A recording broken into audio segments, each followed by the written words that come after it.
and welcome to the SBK Saturday Night Selections ahead of another pretty big Saturday of action over in the US. Not so much in the UK, but still there are winners to be found at Lingfield. That's the meeting we'll be focusing on a little bit later on. We also have the Preakness. We're back on the Triple Crown trail, albeit not quite crowning a Triple Crown winner this year because Rich Strike will not be going with the Preakness. He'll go straight to Belmont for the Belmont Stakes. But more on that in a few moments' time. We are back once again for our third episode. My name is Luke Elder, and as always, my partner in crime is Tom Collins. Tom, how are you doing? Yeah, morning, Luke. Lovely little backdrop you've got there in the offices. I'm very good. And you know what? I would have been a little bit better if your beer won the Man of War last week. But we got 3 out of 4 winners. It was an exceptional week for the podcast, and hopefully that will continue this week. Yeah, this is a competitor's background, so we won't go too much into that background. But we'll go straight to the disappointment, because to be honest, last week we didn't do too badly, but the disappointment was your beer, and it was a nightmare from the very second the gates opened. Yeah, the race just didn't go to plan at all, did it, Luke? I mean, as soon as the stalls opened, your beer lost 5 lengths and immediately put him on the back foot. The fact that So High, who we billed as the big front runner and the horse that was going to pan this race out perfectly for your beer, and Gufo, the fact he was withdrawn prior to the start didn't help either. They went glacial early fractions. Your beer had to close into a quickening pace. He only finished 3rd best. He was arguably the best horse in the race, only being beaten a length and a quarter, but that doesn't get us paid. No, it doesn't whatsoever. However, it does come off the back of a decent day at Doncaster, because we put 3 up between ourselves and we managed to get 3 winners. Obviously, your beer was the one that let us down, but building up to the American racing, we were nicely in profit. So we'll take that at the very least. Yeah, we were flying at Doncaster. We should have gone. We're 3 from 3 between us. Bookmark, a big drifter for you there. Lovely price winner, just getting up on the line. Sip and Smile as well. We talked about him in good depth last week for SBK ambassador trainer George Bowie. He, as I said last week, thinks he's a Britannia horse. And what we saw at Doncaster wouldn't have put me off him for that race. And Fresh Hope, another big drifter. Good ride by Jamie Spencer. We got lucky in a couple of photos. Hopefully that continues this week, or we actually just get winners who win by a wider margin. That'd be quite lucky. Nice. I don't mind. Still, it's never in doubt. It's all absolutely fine on that. One thing I will say: every time, both times we've recorded this podcast, we've recorded it, and then literally 2 or 3 hours later, something's come out and completely wrecked everything. We had Ethereal Road come out the Kentucky Derby. Rich Strike comes in, he wins it. We had So High, the only pace angle in the Man of War last week. He came out. Highland Chief then goes to the front and scores. I don't know what's going to come out this week, but there has to be something.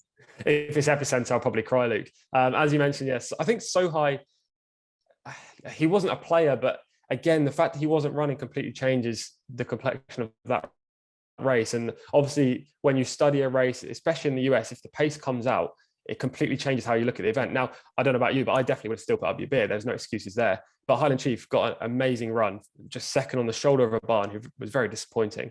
They went through the half in that race in the Man of War last week in 51.84. That's ridiculously slow. Last year, Channel Cat won the race, but through the half, they went 47.53. That's 4 seconds quicker. The race was just not set up for the closers.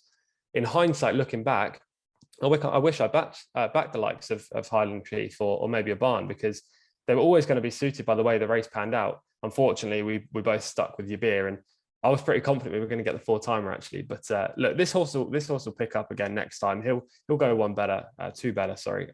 People have been making excuses for him this year, including myself. I think he's still a very good horse. I don't think he's regressed. He just hasn't had the rub of the green.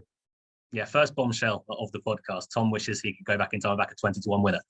Which, I mean, yeah, fair enough. Me and you too, buddy. Albeit, I will say, I did put up the first 3. You did. You put up the forecast in reverse, which, you know what, if you back the reverse forecast, I know hopefully a couple of people probably did on the podcast, then they're cashing in. But yeah, look, I mean, I'm not an exotics player, especially in a 5-runner field, and I would never have had Highland Chief coming out on top. Great training performance, we should say, just before we move on, from Graham Motion. Just a second run for Graham Motion since moving from Paul Coles. I thought he was a soft ground horse. He did get the ideal trip, but that was still a big step up on his US debut. Interesting where they go next with him. Yeah, to kind of change a little bit of what Morecambe and Wise once said. All the right horses, but not necessarily in the right order. But we can't dwell on that too much, because we have got the Preakness to look forward to. It's kind of a race that we have spoke about in both podcasts so far. Obviously, the Kentucky Derby, that goes hand in hand. And then last week, we didn't have the disagreement that I thought we were going to have, but luckily so, because anything that was going to be a real challenger to Epicenter has kind of come out of the Preakness, and it's a potentially a weaker race because of it. Yeah, shocking decision by the connections of Rich Strike, in my opinion, to avoid the race. Kentucky Derby winner's not in there. Zandon, who I loved in the Kentucky Derby, you loved Epicenter. I was hoping that we'd see another battle here, but Chad Brown has said that Zandon's going to be missing the Preakness and the Belmont, which is another interesting move. Probably wise with him, I think. Not so with Rich Strike, who is not going to have any other opportunities to win the Triple Crown. But there, I mean, no Mo Donegal this week either. No real contender from the ex-Bob Baffert yard, Tim Yakteen, Sean McCarthy, whatever you want to say right now. We've got Armagnac in the field, but I don't think he's a contender. Does that pave the way for Epicenter? Potentially so. But as we've done on both podcasts so far, we're going to do a runner-by-runner look at the Preakness. I've got the most horses to look at.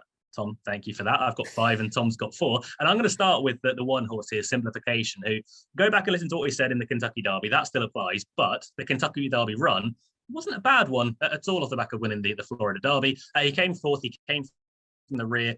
Generally, that would imply that he's a bit more of a stayer, but he didn't really get a passage through in that particular race. He did travel really strongly. He just got going a little bit too late. And with better luck here, Tom, I think Simplification can be a player. Yeah, he's definitely a player. Another horse that's a player is number 2, Creative Minister. He's a fresh horse in the scene. We haven't seen him on the Kentucky Derby Trail just yet. I really liked his works prior to his debut at Gulfstream. And I remember WhatsApping you, Luke, because I was in the Sky Sports studio that day saying I was on at 14-1. He went off favourite, and I was thinking, I've got the best bet ever here. He finished second. He's won his 2 subsequent starts. He's worked phenomenally well again. Very intriguing runner in here. He's 10-1 on the morning line and could shock for a place. Yeah, if you're watching this on YouTube, just go back about 10 seconds to see the anger on Tom's face. He said he can finish second.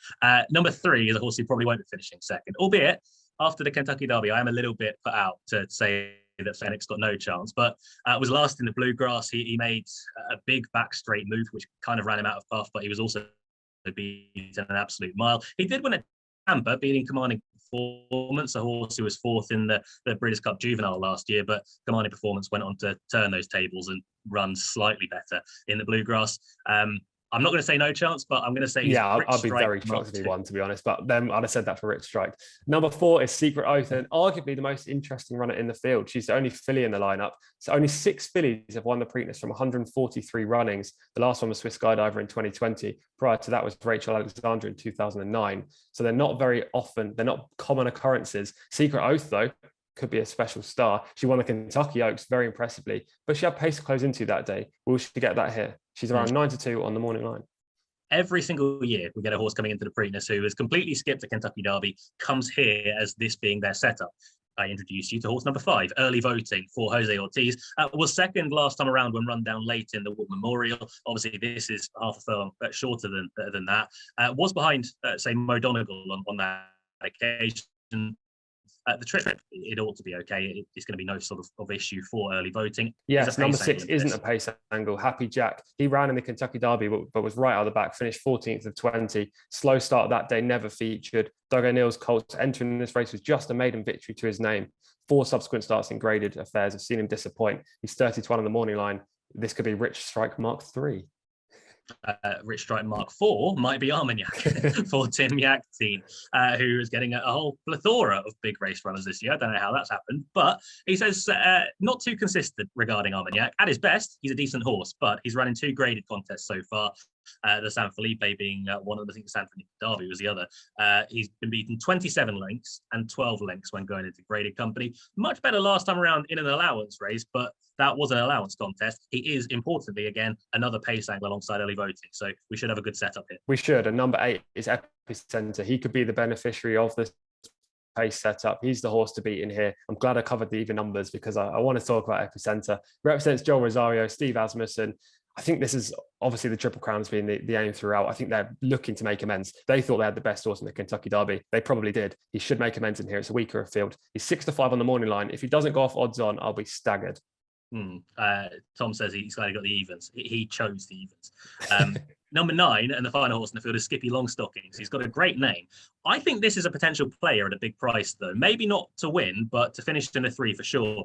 He benefited from a suicidal pace at Gulfstream a couple of outings ago, where they literally just could not keep that run up. He was 3rd in the Wood Memorial. Again, ran a stormer that day to stay on late and finish 3rd. He is a rapid improver, but I wouldn't discount Skippy Longstockings at all. Do I think he'll be Epicenter? no. Do I think he can make the 3? Yeah, I'd say so on that, which leads us nicely into the whole Preakness race as a build-up. We are agreeing on this. We're actually agreeing on everything today, but we'll get to Lingfield a little bit later on. Epicenter, it's going to take a really big performance to beat him. Yeah, he was phenomenal in the Kentucky Derby. Now, I know he's been beaten, and to say something about a horse that's been beaten, to say they're phenomenal is a stretch. But he ran so well. He was 6th in the early stages. They went breakneck gallop. Mikael Barcelona on Summers tomorrow in the UAE Derby, runner-up, went forward, went electric pace early, the fastest half you've ever seen in the Kentucky Derby. The fact that Epicenter was 6th early on, there were 5 horses in front of him, he was 6th, and he could sustain that effort into the straight was magnificent. The 5 horses ahead of him in the early stages of that race, the best one of them finishing position was 10th. Epicenter finished 2nd. It just shows how well he ran in the Kentucky Derby. It was a closer's race. Rich Strike won from off the speed. It was the biggest shock we've ever seen in the Kentucky Derby. I'd be very surprised if there's another big shock here, Luke. Bigger shock than Mind That Bird?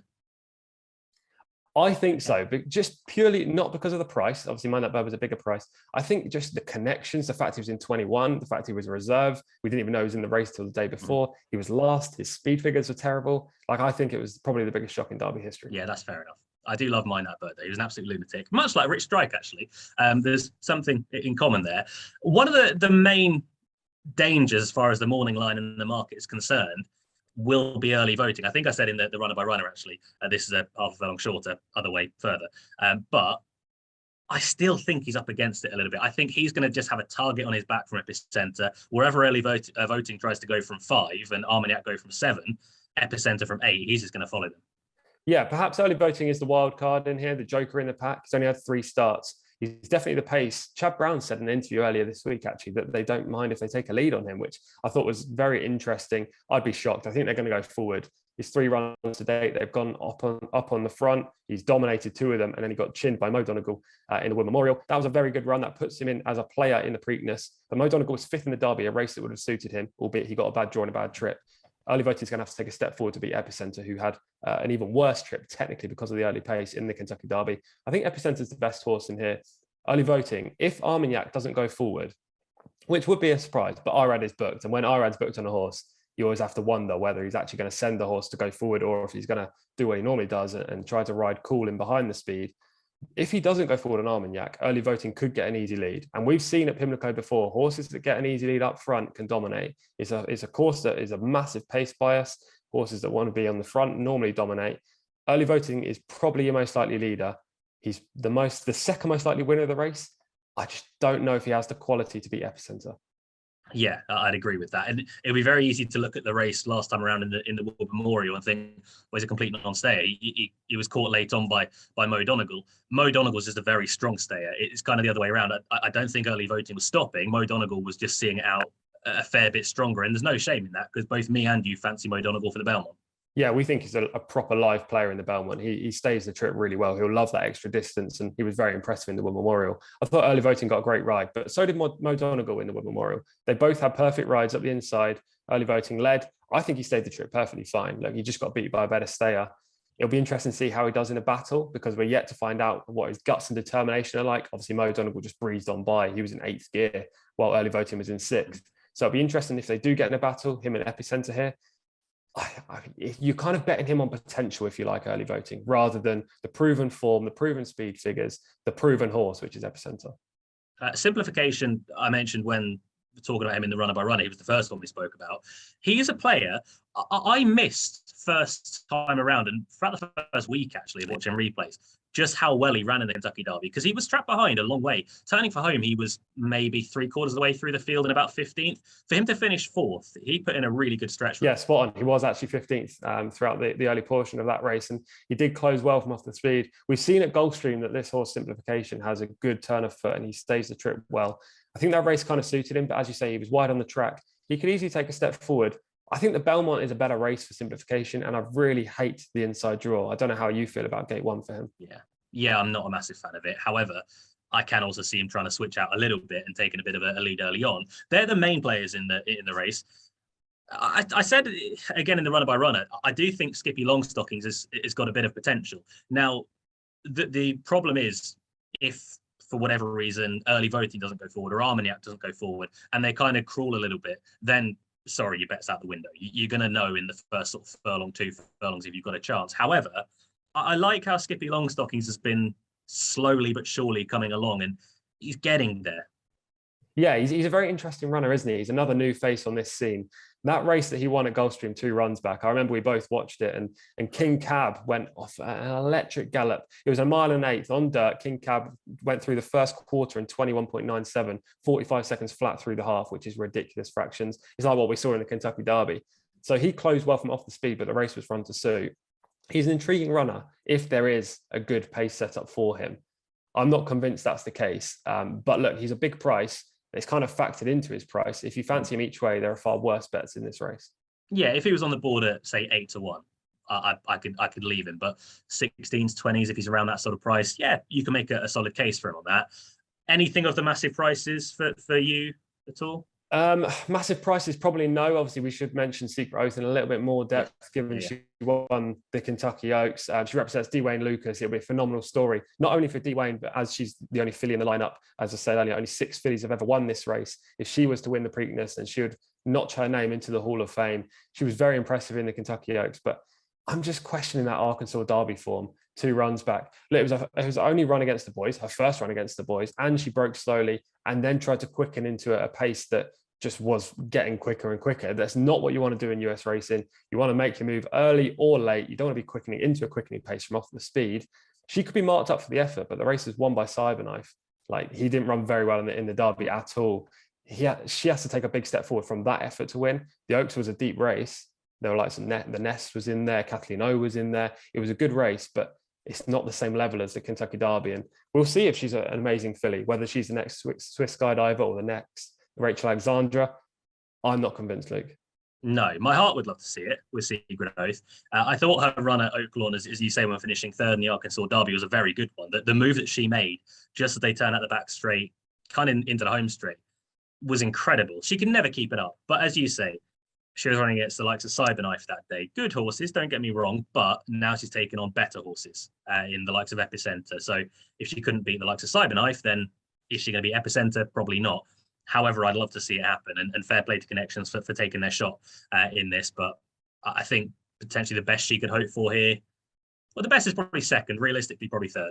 Yeah, I think she's probably a place player. I think she'll pick up the pieces. I don't think she's got the class to beat Epicenter. We have to just touch on the fact that Epicenter is obviously coming back off the 2-week layoff since the Kentucky Derby. If there's one thing that's going to beat him in this race, it is the quick turnaround. He's got everything else going in his favour. The pace setup should be perfect. He represents a trainer who's won this race on numerous occasions, including with Rachel Alexandra, who we've already touched on, and curling.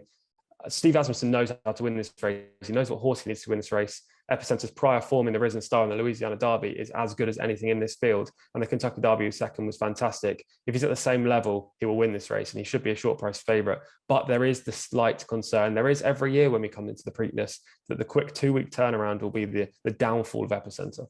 Yeah, hopefully we all managed to back Epicenter last week when we were saying that he's going to win the Preakness this week. But if he didn't, I still think he will win. And also, we have a potential double for you this week as well. We almost went 4 from 4 last week.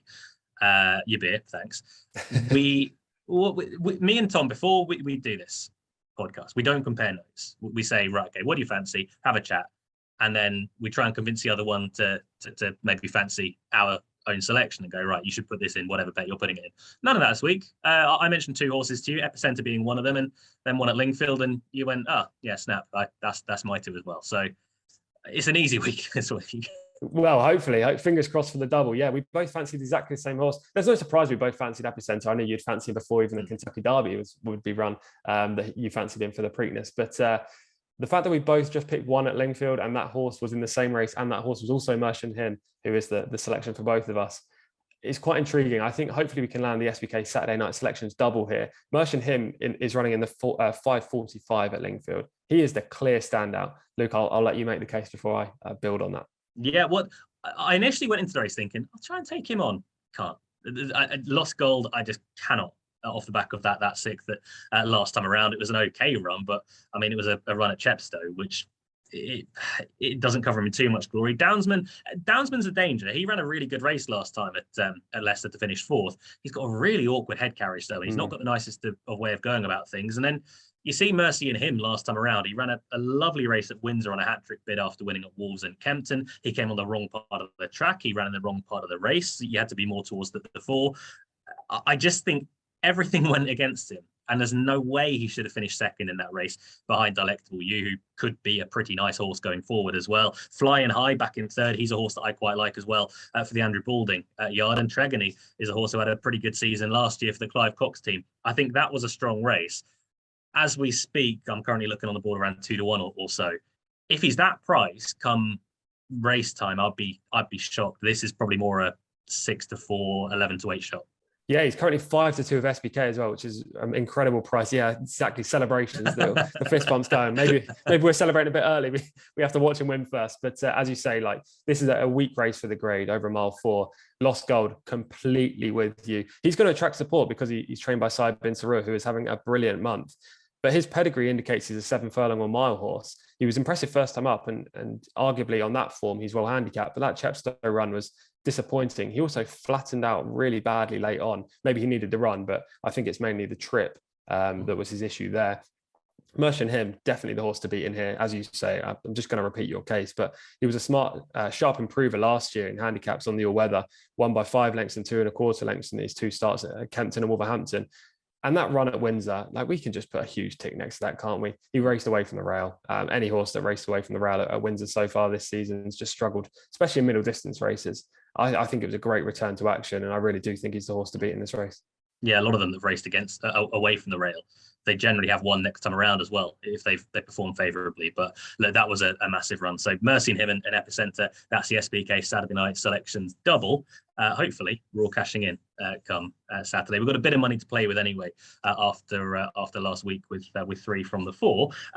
Normally, we spend a bit more time on that, but we've only got one horse ready to talk about. So we'll move on to Q&As. Thank you, everybody, for your questions and whatever on Twitter. Question 1 is from Steve. Says, as the Preakness is the shortest of the 3 Triple Crown races, do you want a front-running type? You've already touched upon this, Tom, but yeah.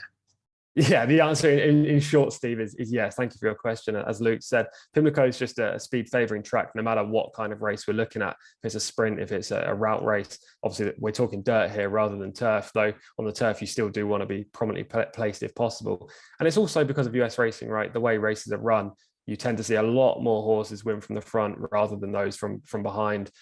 They ride from the gates, and, you know, without going into too much depth, front runners generally have a better strike rate. But Pimlico, like Charlestown, and I could list a fair few more, Hawthorne, you want to be up front early. Triple Crown races especially. I think races where you have horses of significant quality, you want to be towards the front. Now, that's not because you have deep closers that aren't as talented. Of course you do, like some Mo Donegal. Rich Strike we saw win the Kentucky Derby, albeit I'm not sure about his talent levels just yet. But like, these horses that can go forward in these kind of races generally can sustain their efforts throughout. And especially at the likes of Pimlico, I really want to be on a horse prominently placed. You don't have to look too far back in the Roll of Honour to see Justify, American Pharaoh both win from the front. Now, the last 3 winners of this race, Swiss Skydiver, Rombauer and War of Will, they were all running just behind the speed. So you don't necessarily have to be leading, but you definitely want to be in the first 3 or 4. Yeah, I was just about to bring a list up and say exactly the same as you, but you've done that. Well done. You stole all my points on that. But yeah, you generally do. Unless Armagnac and early voting go like 20 seconds flat in the first quarter. But it could happen. We saw similar in the Kentucky Derby, but I doubt that will happen this time. Jose and Irad, they generally don't take each other on. They're kind of more, not team tactics, but you know what I mean. Brothers in arms. Yes, they really like each other. Question 2 is from Sid. I like this question. Sid's my kind of guy. He says, how far will Epicenter win by? Now, this is an intriguing question because I don't want this clip to be going all over social when Epicenter gets beat. I reckon if I was a punting man and I've been forced to have a play in the distance market, I would say between 2.5 and 3 lengths. I think he's going to get a jump on all of his main protagonists. Now, early voting, of course, is the one exception, but I'm hopeful that Irad will actually be slightly more aggressive than some people may think on Armagnac. And then early voting will be softened up and weak in close home. Epicenter strikes the front. I don't see any horse closing from behind that will make ground up in the straight to just erode that margin. I think Epicenter will have 3 lengths ahead of the closers in the straight and maintain that advantage. I would be playing 2.5 to 3, but look, I'll be happy with just a win. Yeah, I say Epicenter will win by further than a nose. See, that's a tactical play. In hindsight, I should have said that. In a real life betting world, I'd say over 2, but I'm not gonna to constrict myself as much as you did. Sure. But yeah, I'd say over 2, but definitely more than a nose. Question 3 from Bland Racing. This is a tricky one. It says, who do you believe is the most overrated jockey stateside? Now, this is an intriguing question, isn't it, Luke? Because our necks are on the line here.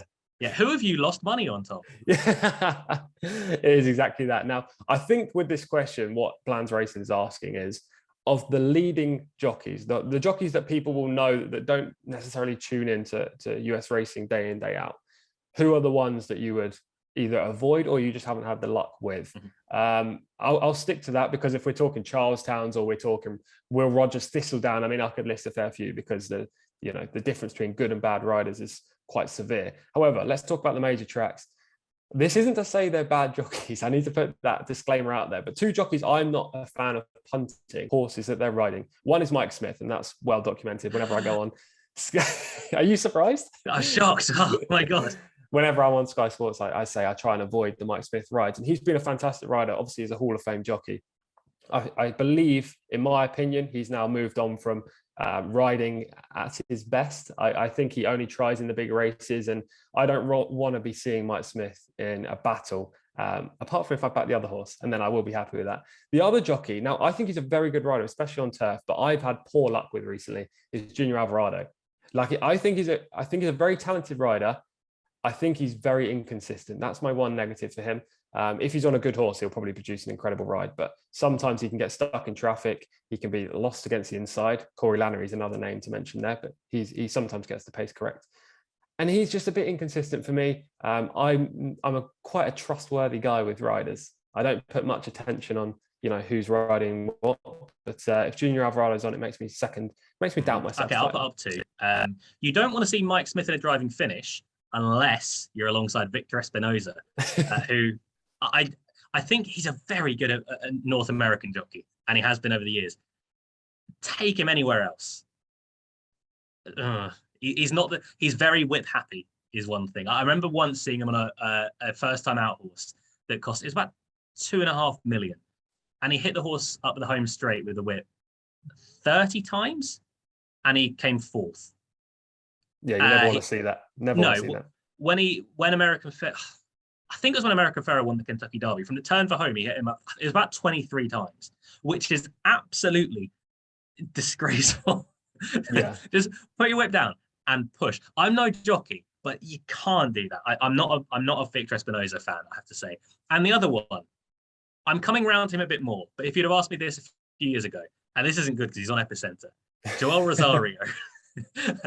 I think he's a guy who's had a very good last 3 years. But I think he's the guy that you want on side at the very, very top level. If he's riding around Gulfstream in a claiming contest and whatever, yeah, you can throw it in. But if he's in a graded race or a very valuable race, you want him on side, because he probably is the best in North America. I'd have him at the moment anyway, just above the Ortiz brothers. There's not much between them, I'll say that, but Rosario is very good. And if you're at Gulfstream, just avoid Paco Lopez. Even if you're another rider, try and avoid Paco Lopez because he's coming for you. But sorry, guys. Sorry. That's all. I imagine they're all big fans of this podcast. But 100%. I'm sure Joel's going to tune in before he rides Epicenter. I think Joel Rosario is a very good rider, I have to say. He's very good on closers, underrated on horses that go up front. You know what? I would compare Joel Rosario to Correct. Jamie Spencer insofar as he's a very mustard rider. Like, some people love him, some people hate him. Did I say mustard? I quite clearly meant Marmite. Do you like mustard? No, I don't, which is probably what I was thinking it. But yeah, like he rides very well when he's at his best, but when he's at his worst, maybe not. I think he's a good jockey, but you'll see people on social media, wrongly so, but giving him plenty of stick when he produces a poor ride. Yes, yeah, absolutely. On that front, a good jockey, by the way. Me and Tom both think this. If you're ever at golf or betting at Gulfstream and you've got a horse that likes to go to the front, Amisal Jaramillo, he's very good. So we do like people as well. But Amisal Jaramillo, he doesn't really get the chance at the big meetings, but he's very good around Gulfstream. Yeah, he's an aggressive rider, isn't he? Is what you want to see if you're on a front runner. Also, so the people that are asking questions next week, ask us who our favourite jockeys are, because then we don't have to be negative about them. There's a little Amisal Jaramillo, number 1. Flavio and Pratt, like, let's go.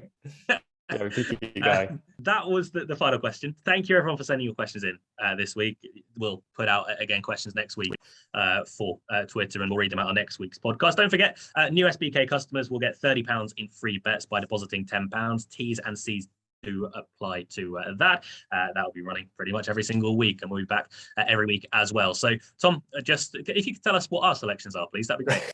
Yeah, I'll do it for both of us. Obviously, our best selection in the feature race, the Preakness Stakes at Pimlico, which is run just after midnight on Saturday night, 12:01 a.m. on Sunday, if you want to say it that way, is Epicenter. We think is a good thing. Should get the perfect pace scenario.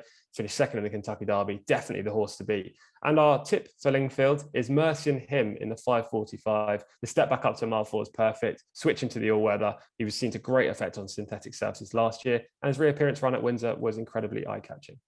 Perfect. That is for both of us this week, and we agreed before comparing notes, so it's organic. But myself and Tom will be back next week. Obviously, we'll have the Belmont Stakes in the not too distant future as well. But we will be here on the SBK Saturday Night Selections each and every week. It'll be released Friday evening is when you can listen to it at the earliest, but Saturday morning is generally when you've got a bit of time as well throughout breakfast. But thank you for being with us once again. Tom, I will see you next week. Yes, thanks so much, Luke. Best of luck for your selections this week. Yeah, hopefully Epicenter can land the Preakness, and we don't get another shock as we have on the first 2 episodes of this. But until next week, thank you very much for listening. Stay safe, look after one another. Goodbye.